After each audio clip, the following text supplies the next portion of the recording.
Hey guys, welcome back. Behavior Strategies for Class. This is our monthly chat with Andrew Smith, our behavior expert. And today we're talking about that teacher anxiety, angst, because it's the middle of July, the new school year is just around the corner. And so we want to help you be ready. So, Andrew, what is one thing? Let's start with one thing that teachers can do to help themselves be ready for the new school year. Breathe.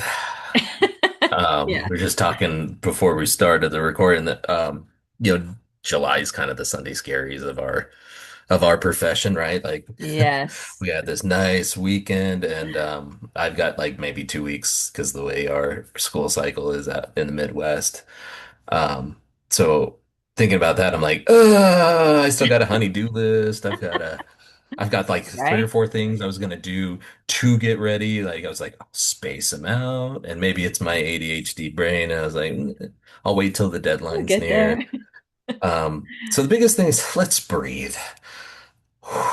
Right. School year's gonna happen. You're gonna be great. Things are gonna just roll, and there's gonna be challenges, but there always are, no matter how much we anticipate, right? Exactly. um, Lao Tzu or Sun Tzu in the Art of War was like every plan doesn't survive the enemy, and that is a really bad quote of that. Like that's not the actual quote, but that's the the gist of it is like no plan survives an encounter with the enemy, right? Or the Christian saying of if you want to make God laugh, make a plan. So we Right. can make all these plans if we wanted to, and they'll all go out the window. But the biggest part in all of this with the anxiety and the stress that comes up is breathe through it, right? Right. Just breathe. Because those moments are going to hit us at different times. The anxiety of trying Right. to anticipate everything. And it's human. We're all human. We try and anticipate things to make them easier, better, to improve them. If you're listening to this and if you're in teaching, you're not in it for the money. You have a passion for it, right? Truth. So knowing that your passion is driving you to that, just realize that you breathe through it and it'll help with some of that anxiety. It's not going to make it all go away, but it helps kind of relieve some of that pressure and lower cortisol levels because when we have stress and anxiety, cortisol and Right. other metabolic and hormonal systems start compensating because it feels like there's something threatening us. So breathing through. We do the box breathing. We teach kids all the time. I do roller coaster breathing, which is a fun one for me. Oh, But yeah. just that paced breathing Yeah. is important to our body and our mental being. So just That's breathe through. great. That's like first and foremost. First Just breathe. thing. Yes. Right, because July now you're probably getting bombarded with those, the school emails, district training, all the fun things. And How so, Target and Walmart already have all their stuff out. I mean, oh they started gosh, after like Memorial yeah, Day. It's like a little section. It just keeps growing. And I'm like, it's not even 4th of July yet. See, now I need to breathe through it. I know. And you can't avoid it Oh, because it's right by the front door. So even just when you walk exactly. in, you're like, ah, They're and you try fishing. They're and gonna run hook the you. other way. Exactly. Avoidance. So yes. Avoidance, is that a Yeah. good one? Well, if you want to swim in that denial, right? That river, that's kind of the fun part of summer. And when we talk Right. about resetting our nervous system, we actually need some of that disengagement, right? To be able Yeah, to have it level set back to our calmer, hopefully, soothing more soothing environment, right? Than right. just the constant stress and bombardment. And even if you didn't have like a bad year, I mean, I talked to high school teachers and middle school teachers, and there's a lot of them that have amazing years. They'll Right. have a few behavior challenges here and there, really more academic challenges of how to help kids and bring them up and like teach them certain concepts or all of that. So that even if you're not put into a constant fight or flight, there's constant stimulation that happens during the school day. There's bell Right. changes, there's cell phones, there's 20 to 30 other beings around you. And One of the Right. biggest things about mirror neurons, and there's a lot of different trauma experts that have talked about this, as well as doctors who are studying this, is that we attenuate to our environment. So even if you're not in a high conflict environment or even in a high conflict occupation, if Hmm. there's other bodies and beings around you in a tighter controlled environment, our stress level kind of goes with the group. And when you got a bunch of teenagers or like preteens in a room, I mean, come on, there is nothing that is like calm about that, No. right? That is And like stinky. straight up, you know, instinct and impulse, and that's about it. And a Hmm. lot of Axe body spray, unfortunately, Yes. right? At But least then that if smells you're a also little an bit better. I hope so. I mean, not to bash Axe, it's not my style. Um, that's not my scent profile. So, but the biggest part is that even when you're in the elementary level and you have a nice, calm, soothing environment, we can set up our classrooms as much as possible, but we're still around 20 to 25 or more young kiddos who have different levels of needs, different levels of things. So the stimulation really can get overwhelming and your body attenuates to it, acclimates, like it's the background. During the, if we talk about a 100-point scale, right? You're 100% overstimulated. On a day-to-day basis, you might be at a 90 in your classroom. And then Yeah. we're like, whoo, we got through it. Yay! In May Right. and July and June, and come to a whole different environment and there's not that much level of stimulation. So having a disengagement or an intentional way of dealing with that disengagement can help just transition your body through to the new environment and the more consistent environment for your next couple of months or for the last couple of months at this point, right? So sometimes those are different intentional like exit or entry rituals is what I call them. Hmm. Some people will call them, I looked up an article from Stanford and they had just called it transition rituals, but Hmm. what do you do so that you can leave that even sometimes identity Right. there to be able to transition to your next one? And I talk about this with parents all the time. How do you leave your work person there as Right. much as possible? And how do you come home and be your parent person, which is your second job, Yeah. or third or fourth, right? Yeah. Depending on how many kids and how many fur babies and your house situation or your living situation and all that. Exactly. So having some of those intentional rituals on a little bit more of you know, a more general scale of how do I transition from work to home for Hmm. teachers is a pretty important ask, but it's going to be so different depending on what you do, where you live, what your home situation is, and what are, frankly, your hobbies and your likes and your interests, and what are you coming Hmm. home to, rather than what are you coming from. So we always talk about kind of a big level, the macro level of like how can you switch from your your work situation to your home situation, as Hmm. in from the 10 months to the 2 months at home, but also on the day to day as well as like how do you go from Right. your classroom to the car to your home or your living situation. And there's lots of Hmm. different things. I do a lot of music.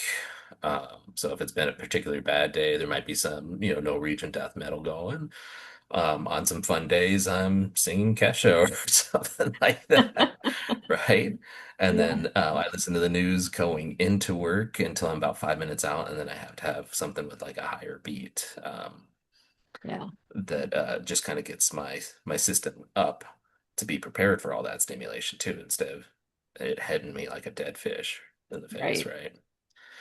So there's all sorts of different little tweaks and turns that you can do that. So breathing helps with that. The rituals help reduce that. Um, and just that, even the awareness that you're talking about of just like, whew, we're here, we're home, but then something's come. Now we're preparing, in this case, for something coming up. Right. So having some different rituals that are tied to that can be important. Yeah, I totally agree. Like, I totally get that. Sometimes after school, like on the way home, like the radio's off. I need nothing for a little bit. And then it's back to music, or I actually like listening to The Ramsey Show and listening to different things and knowing yourself and what is going to help you. And you may have to tweak it here and there and what works for you. And when you feel like, oh, okay, no, this is like, bringing a downer, like you said, listening to the news. I do that too on the way to work. But sometimes it's like, all right, we need something positive. Give me some, like you said, some upbeat something to get more in a positive space, to be able to influence positively all of those around you. And then on the way home to transition, I don't have any kids at home anymore right now. I have a husband and, two fur My wife babies. would tell you that's another kid for her, but Yeah. And just sometimes I'll take like a different longer loop coming home, just getting an extra minute just to be like, okay. And again, my house is nothing probably as crazy and busy as a lot of you who have the kids at home, and I get all that. But just finding what works for you, taking that extra minute. Sometimes it is doing a couple of breathing exercises and being like, okay, now I got to transition here and do whatever, all the things and dinner and stuff like that. Like recently, we just had a little flood downstairs in our basement, and we're still trying to transition and clean that up. And, then we have company visiting and trying to go have fun. And yet, like, we have the responsibility, we have to fix this, all the things, right? Because life still keeps going on. And then now all of a sudden, it's work and emails and training. And so I think definitely and this is becoming more self-aware in what helps you, relax, get regulated. And so we're going to talk about some of that mindfulness and what is another exercise, Andrew, that we can do to help ourselves through this. what goes along with the physiological or the physiological based like breathing, but we call it Mhm. the physiological or psychological sigh. I've heard it called both. In the literature, I've seen it more called the physiological sigh. Uh, Realistically, what this is that we don't on a day-to-day basis, and if there's people who study breath work, and there's a whole line of counseling. Mhm. Reaching out and put on my counselor hat. There's a whole line of Yeah. counseling about breath work and breathing it's just fascinating how it affects just your entire metabolism, your hormones, um, your perceived loads, and your allostatic load, and your stress load, and all of that. Mm. And here's a really simple one is that we don't breathe with our entire lung volume or our entire body like we're designed to right now. Mhm. Part of that's because of posture, intentionality, things like that. Right. So that's the basis of this. And what this is this is a double breath. And it's kind of crazy. But if you do two of them and within a minute, right, of Mhm. just building up and letting out slowly and then resting with it, then it just kind of helps bring things down. So it's going to look a little funky because, it kind of looks like what we used to call hitch breathing that we would see in a lot of our kiddos with autism or people who are working with OCD or high anxiety. And a Mm. hitch breath is a little bit different. So I'm prefacing this just in case it feels like you're doing that. This is a little bit different. A hitch breath is, and then regular Oh, breathing, right? okay. This is intentional, where we're going to fill our lung volume as much as we can, Mhm.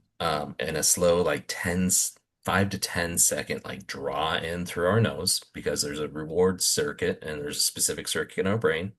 Breathe Mm. in through our nose, out through our mouth. It triggers a calming center of our brain, dopamine, all those fun little drugs that get released in there, those biochemicals. Mhm. Um, and so you breathe in until you don't feel like you can. You stop for a second, and then you try and breathe in a little bit more Mm. and just try and fill up, and then you hold it for about five. So it looks a little funky, Uh-huh. but it works. And trust me, I'm going to do this with you. Come on, Diane. Ms. B, we're doing this. All right. All right. Okay. So get yourself nice and comfy. And one of the bigger parts is open up the diaphragm, right? Okay. That nice little muscular wall in between our lungs and our gut cavity. that actually is what makes us breathe because our lungs are just sticky bags that stick to the inside of our meat suits, right? Okay. So it's a lovely picture right there as we're trying to relax. Right. Okay, so we're going to take a nice deep breath in through our nose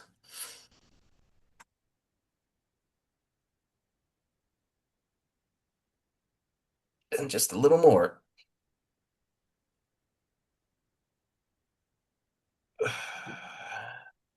So slow through our mouths. Mm, Okay, nice. one more time. Okay. Ready?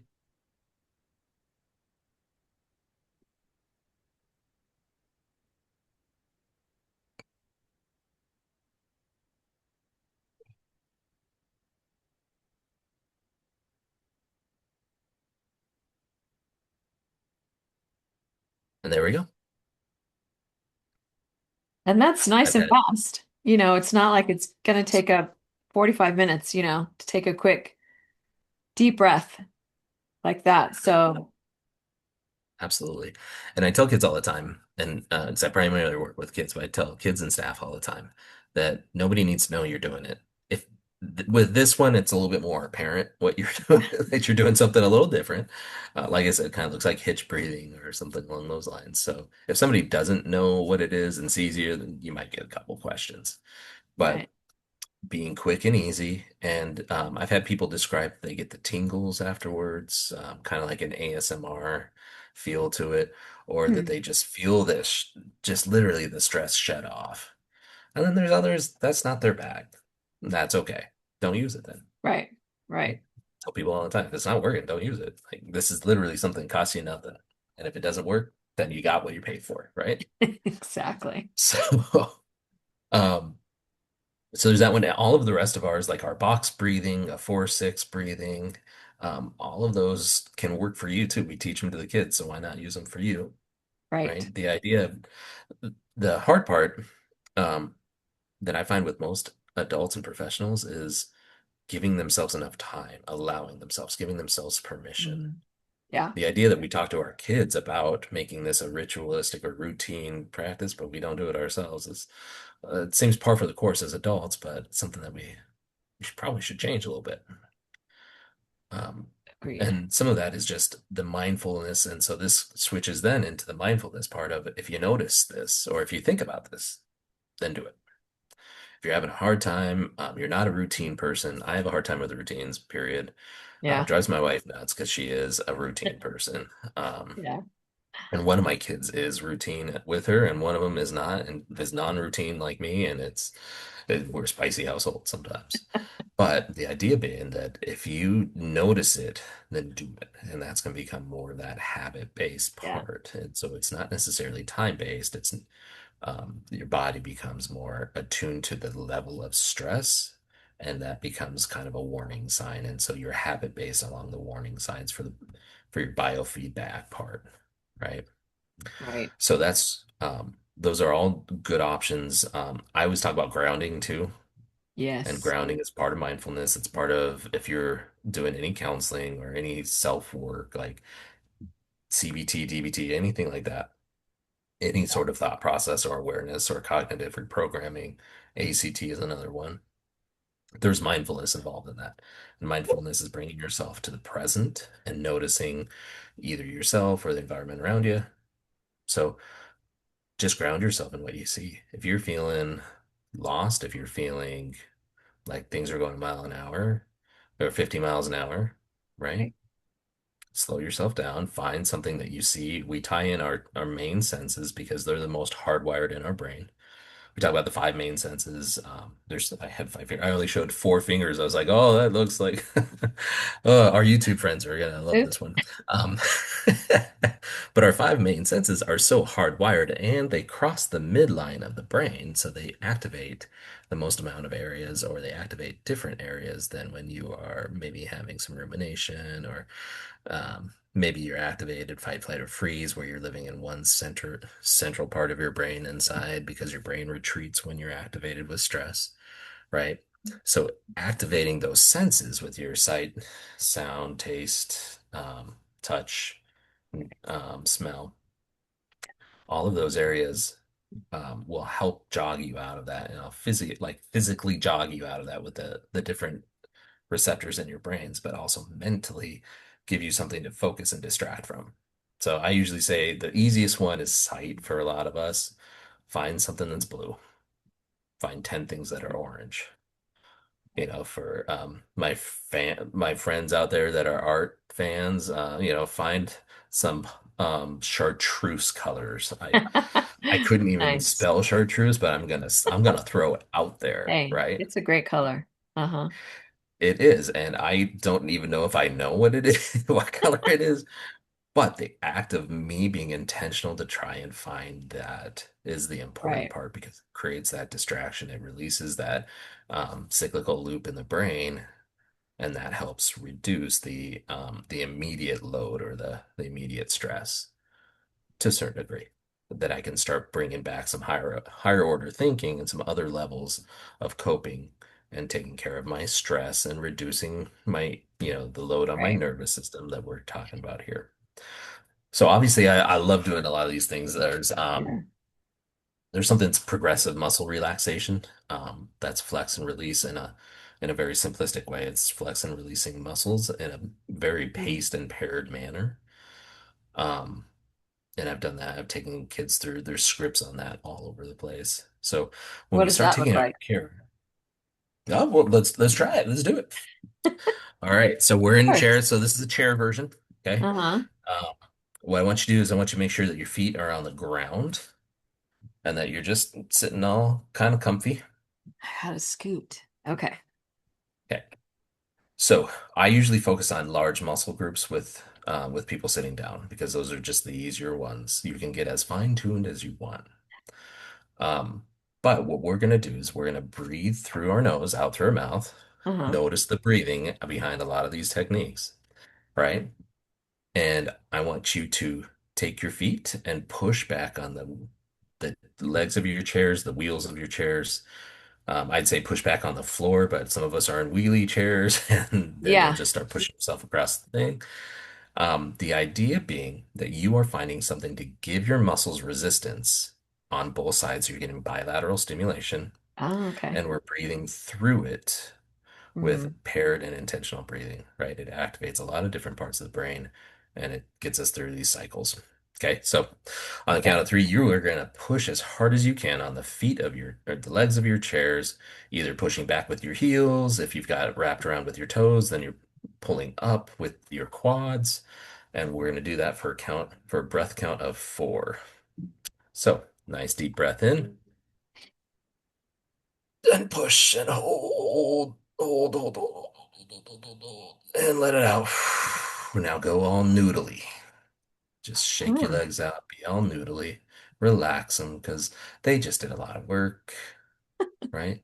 Uh-huh. You're putting your heart and soul into this because you are being Yes. intentional about this, Right. right? Of course, because you're here and you're passionate. So the next one is this is where I have a lot of fun with the kids, and um, you're gonna bear down, kind of like you're going to the bathroom.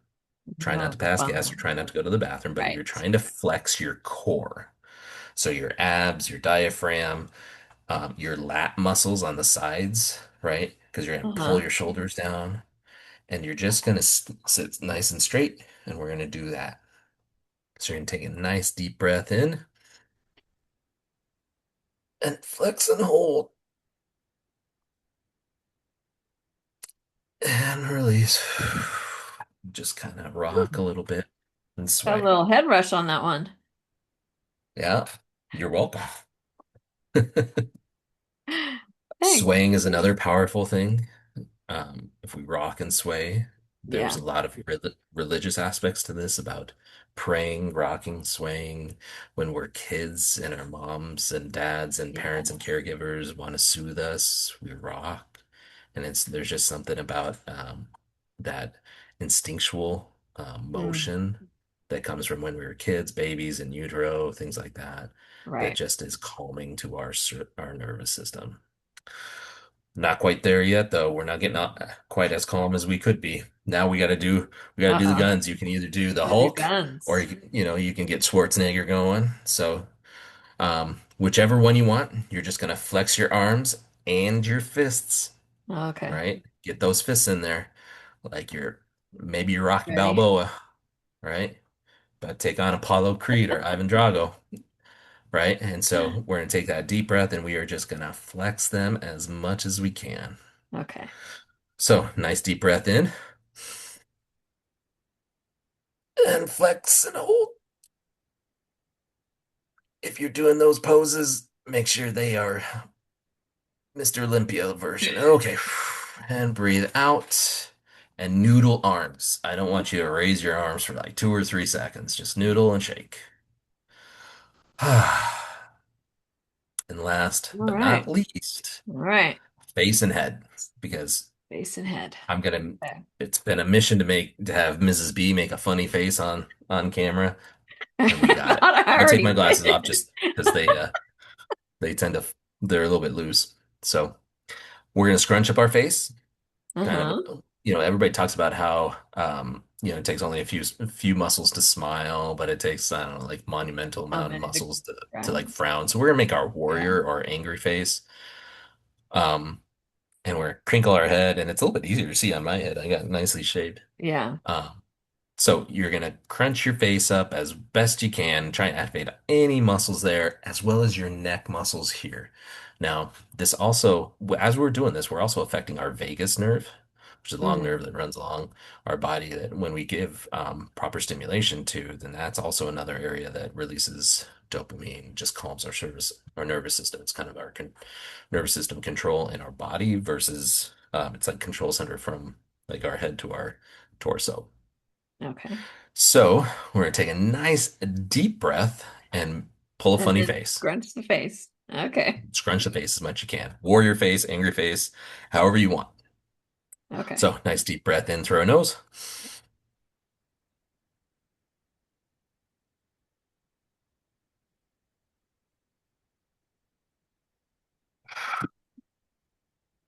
Ooh, head rush there too. Yeah, that one really gets you. Ah, And now, and we've not even 5 minutes of doing just those basic muscle groups. Now we've hit most of the major parts of our body, right? right. Hopefully feeling a little looser. If anything, enough of a distraction, enough of a Yes. biological stimulation that Yes. yep, we have the paired breathing with it. So we're also getting our whole regulation system as far as our breathing. Oxygenation levels with our muscles are higher now. Um, Lactic acid, maybe if you're doing CrossFit, if you're doing certain workouts or, anything like Mm-hmm. that, that helps kind Mm-hmm. of flush a little bit of that, right? Because you're getting a lot of cell turnover with that. We got the intentionality, the mindfulness part, which helps. It just kind of hits so many different things that it's super useful for a lot of people. And you can go as detailed as you want, right? Like I was doing the chair version. There's lots of scripts and different ones where they go so far into depth. Like we could be pushing against with our heels, pulling up, and then Mm-hmm. you could be using your glutes and squeezing as well as your Right. adductors and abductors and things like that. So there's a lot of different ways that it can go very detailed. I try and stick to a main, pretty easy script that kids and other staff can connect to so that they can hit the major parts. And fists as well as vagus nerve with your upper body is one of the big ones as well as your head stimulation and things like that. Mm-hmm. So I that's love it. progressive muscle relaxation PMR in a nutshell. Nice. That's awesome. I love that because, like you said, they can do it just sitting at your desk or sitting at home. And it doesn't have to be a big, huge ordeal at time consuming, like you said, less than 5 minutes, because we all know we're all busy doing all kinds of things. So to be able to sit and do this for a couple of minutes really does loosen and maybe a little head rush like I did, but drinking water, right? We got to hydrate, keep ourselves hydrated. I think these are really great. Thank you, Andrew, for making me do those and make a funny, lovely face. So I will make sure this video is posted online. And we'll make sure the thumbnail is just perfect. Exactly. But I like how you talked about hydration, because hydration, nutrition, sleep hygiene is huge. Right. All of those things, and those go to helping regulate your system, regulating you, and not only as like a disengagement, Right. let go from the year, but also bringing back up to be when you're anticipating going back into the year. Right. Because obviously we know the more prepared, physically, mentally, emotionally you are, the better that you're going to be able to impact your students and be ready for them when they come in with all of their stuff. And so the more prepared, the more self-aware, the more mindful you can be is really going to help you be the best person that you can be for all of your students and your school environment, right? And all of your peers, and being able to show that because truly being mindful is going to decrease that anxiety, that stress, and lower that incidence of, burnout. And we don't want you to start that way. Like, I know, like, part of me is the same, like, full speed ahead. Like, we're just running and we're going and we're ready. And then it's like, oh man, now you hit the wall. And obviously not good for anybody. I really too encourage the sleep. It's been hard like during the summer because part of me like, oh, I can stay up as late as I want. And then of course, my morning is off and do I get up early? Am I not? Am I sleeping in? And just that routine. And granted, you may or may not have that opportunity to stay up late or even sleep in per se, but getting regular sleep, truly at least 7 hours makes such a big difference that I've learned for myself. Absolutely. Yeah. So I agree, definitely, like you said, the hydration, the sleep, nutrition. Um, yes. So also I also said like when we show up regulated and prepared, you're going to be ready to tackle those challenges of student behavior because ultimately this is what this podcast is about, right? Student behavior and how can you be best equipped to handle that? Andrew, do you have any other thoughts or ideas on how teachers can be ready for the beginning of school? Um, just the preparation part. Sometimes there are some guided meditations too, if you're a meditation person. Yeah. And there's plenty of scripts. There's a ton of YouTubes and ton of YouTube Yeah. influencers who take you through that.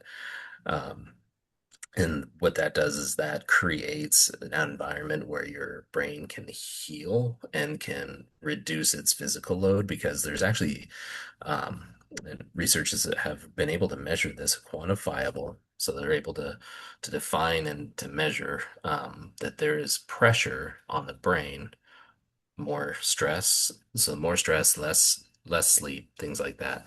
And so Mhm. meditation, it gets you into a state that is almost as good as sleep. And Mm, there's a lot of people have been pushing that out as far as self-care things. right. And that can look like a lot of different things. So the guided meditation is one. And the mindfulness is another part.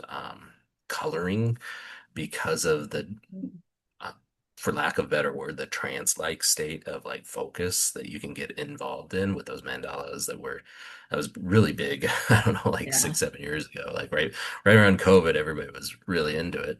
But Yeah. truly, like just that attention to detail. However, if those aren't your bag, don't use them. If Right. you are a gardener, then maybe Yeah. that's your mindful part. If you are like I struggle sometimes because so much of our work is just so cerebral, right? So much happens like literally in your head, Right. I throw around the bad joke of like, well, it's all in your head.